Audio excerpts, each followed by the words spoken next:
முதலமைச்சர் விஜய் ராஜினாமா செய்த திருச்சி கிழக்கு தொகுதி இடைத்தேர்தலில் தமிழக வெற்றி கழகம் சார்பில் நடிகர் ராகவா லாரன்ஸ் நிறுத்தப்பட உள்ளதாக தகவல் வெளியாகியுள்ளது. ஒரு நடிகர் என்பதையும் தாண்டி ஒரு மக்கள் சேவகராகவும் நேர்மையான நல்ல மனம் படைத்த மனிதராகவுமே அவர் மக்களின் மனங்களில் அதிக அளவில் பதிந்துள்ளார்.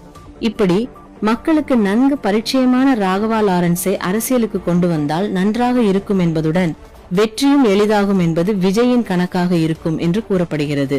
ஆட்சிக்கு வந்து சில வாரங்கள் கூட ஆகல. 6 மாசம் அமைதியா இருப்போம்னு சொன்னவங்களாம் 6 நாள் கூட அமைதியா இருக்க முடியல.